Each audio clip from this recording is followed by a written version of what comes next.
अस्सलाम वालेकुम, मैं हूं अरबाब जहांगीर। आप देख रहे हैं मेरा यूट्यूब चैनल। उम्मीद है तमाम देखने वाले वो पाकिस्तान में हों, पाकिस्तान से बाहर हों, कहीं भी हों, तमाम लोग खैरियत से होंगे।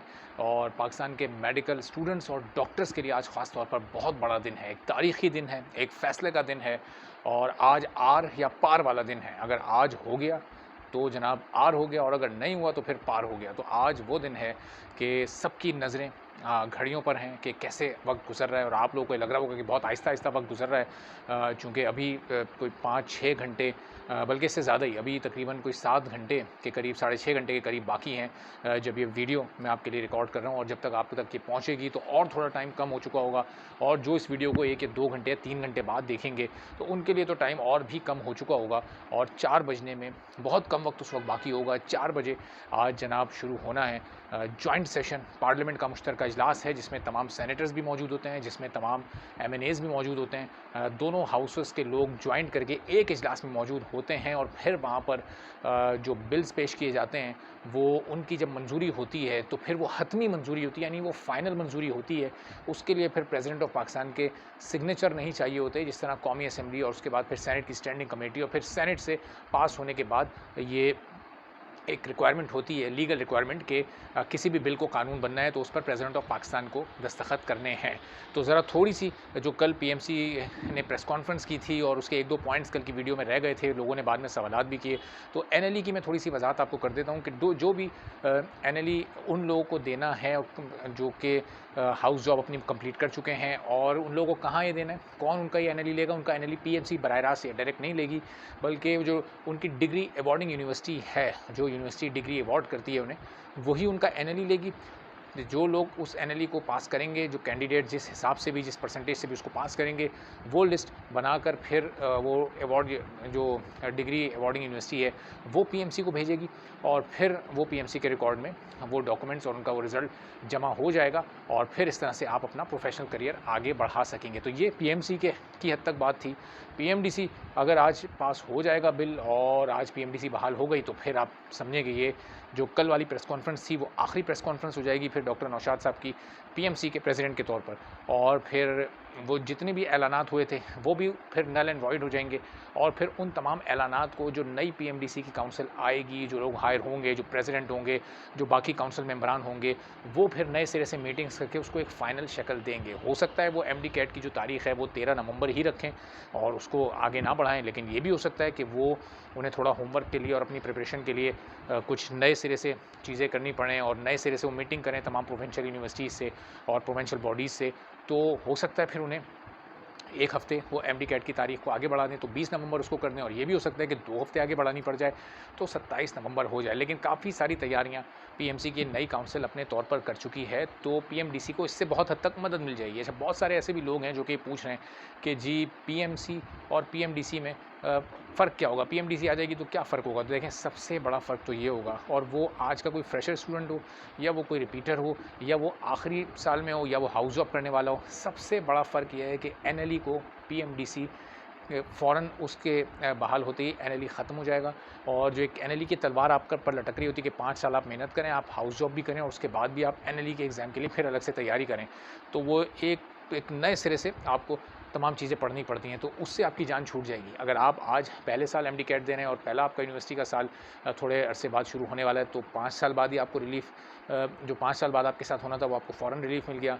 जिस स्टूडेंट का ये लास्ट ईयर है उसको जो अगले साल ये अज़ियत मिलनी थी उसको रिलीफ़ मिल गया, और जो लोग अब हाउस जॉब अपनी स्टार्ट करने वाले हैं उनको भी ये रिलीफ़ मिल जाएगा। तो आप सोचें कि ओवरऑल बहुत सारे लोग कहते हैं एनएलई हमारा मसला नहीं है, आप एमडी कैट पर बात करें। नम्स वाले कहते हैं कि अभी एमडी कैट तो देखें चीज़ें सेटल हो रही हैं, आप नम्स पर बात करें। तो देखें, ये बात नहीं है, बात सब पर करनी है। सबका मसला, अगर किसी एक स्टूडेंट का भी मसला है तो वो मसला अपनी जगह है, उस पर आवाज़ उठनी चाहिए, लेकिन आप भी एक दूसरे को, तमाम लोग सपोर्ट करें। एनएलई सबका इशू है, वो चाहे नम्स का टेस्ट दें, वो चाहे एमडी कैट दें, तमाम लोगों का इशू एनएलई है। और बहरहाल सबसे बड़ा फ़र्क पीएमडीसी और पीएमसी में ये है कि एनएलई ख़त्म हो जाएगा। अच्छा, दूसरा जो एक बड़ा फ़र्क है मेरे नज़दीक वो ये है कि जो आप लोग रोज़ाना ही पूछ रहे होते हैं कि सिलेबस का जो इशू है वो ख़त्म, उसकी कन्फ्यूजन ख़त्म नहीं हो रही, सिलेबस कौन सा इस्तेमाल करें, बुक्स कौन सी पढ़ें। तो आप 2019 तक जो स्टूडेंट्स हुआ करते थे, अगर आप उनसे पूछें, जो अभी सेकंड ईयर और थर्ड ईयर में बहुत सारे लोग होंगे, तो आप उनसे पूछें कि उनके दौर में उन्हें ये प्रॉब्लम नहीं होती थी, चूँकि उन्हें उनका माइंड बिल्कुल क्रिस्टल क्लियर होता था। उन्हें पता होता था कि उन्हें कौन-सा सिलेबस पढ़ना है। पीएमडीसी के होते हुए तमाम सूबों की यूनिवर्सिटीज़ अपने-अपने सिलेबस से एमसीक्यूज़ बनाती थीं और हर स्टूडेंट को ये पता होता था कि मैं जिस यूनिवर्सिटी में या जिस सूबे में एमडी कैट दे रहा हूँ, तो मेरा ये सिलेबस होगा। अब पीएमसी के आने के बाद नेशनल लेवल का सिलेबस, प्रोविंशियल सिलेबस, पीएमसी का सिलेबस, वो जनाब फेडरल का सिलेबस और प्रोविंशियल सिलेबस, ये कन्फ्यूजन क्रिएट आपके ज़हनों में हो गई थी। इसीलिए पिछले 2 साल बहुत सारे स्टूडेंट्स तंग रहे हैं, इसीलिए आप लोग भी तंग हैं और आप में से 80% लोग जो डिमांड कर रहे हैं पीएमडीसी की बहाली की, वो इन्हीं तमाम चीज़ों पर कर रहे हैं। तो ये जो फ़र्क है, इनको आप समझें। आहिस्ता-आहिस्ता जैसे-जैसे आप अपनी इस पढ़ाई को लेकर आगे चलेंगे, तो आपको ये फ़र्क बहरहाल समझ में आएँगे। ख़ास तौर पर पिछले 2 साल के स्टूडेंट्स आपको ये तमाम फ़र्क समझा सकते हैं, जो कि 2019 में जिन लोगों ने टेस्ट दिया, उसके बाद जब 2020 में जिस अगले बैच ने टेस्ट दिया, तो उसके लिए एक तरह से रोशन दिन के बाद एक अंधेरी रात आ गई थी। अब वो अंधेरी रात ख़त्म होने जा रही है। अब एक बार फिर दिन की रोशनी निकलने जा रही है। तो आप सोचें कि 80% स्टूडेंट ऐसे ही नहीं पीएमडीसी की हिमायत कर रहे, आखिर कोई वजह होगी, आखिर कुछ ना कुछ उन्होंने अपने सीनियर से सुना होगा, आखिर कुछ ना कुछ उन्होंने अपने इर्द-गिर्द के लोगों से, जो इस वक्त यंग डॉक्टर्स हैं, उनसे मालूम किया होगा। इसीलिए तो उन्होंने आखिर पीएमडीसी की बहाली के लिए फिर इतनी आवाज़ उठाई और सोशल मीडिया पर वो आवाज़ उठाते रहे। पिछले जो 2 साल के स्टूडेंट्स थे, उन्होंने तो सड़कों पर निकल कर भी आवाज़ उठाई और कुछ स्टूडेंट्स ने तो पुलिस के डंडे भी खाए। तो बहरहाल ज़ाहिर है, जिसने जो भी अपना एक किरदार इसमें निभाया, वो सब मुबारकबाद के मुस्तहिक होंगे अगर आज पीएमडीसी बिल मंजूर हो जाता है तो। और अगर इन केस खैर, अभी मैं 3-4 घंटे बाद आपको इंशाल्लाह 2 ढाई बजे कोशिश करूँगा कि मज़ीद भी अपडेट कर दूँ, चूँकि अभी कुछ देर पहले तक जब तक मैंने चेक किया था, तो ऑर्डर ऑफ द डे उस वक्त तक जॉइंट सेशन का नहीं शो हो रहा था। और तो ज़ाहिर है कि कन्फ्यूजन अपनी जगह पर हमेशा ये पॉलिटिशियंस, इनका तरीक़ाकार यही होता है कि कहीं न कहीं ये छोड़ ही देते हैं। और फिर सेनेट में जिस तरह से अचानक वाइल्ड कार्ड एंट्री हुई थी पीएमडीसी बिल की, तो उसके बाद बहुत ज़्यादा उम्मीदें पैदा हो गई हैं कि अब ये पेश होगा। और ये आपको 3-4 दिन पहले भी मैंने उस वक्त बताया था, जब जॉइंट सेशन को 9 दिन पीछे करके 11 अक्टूबर को कॉल किया गया और आज ज़ाहिर है आपका इंतज़ार ख़त्म हुआ और अब 11 अक्टूबर आ चुकी है।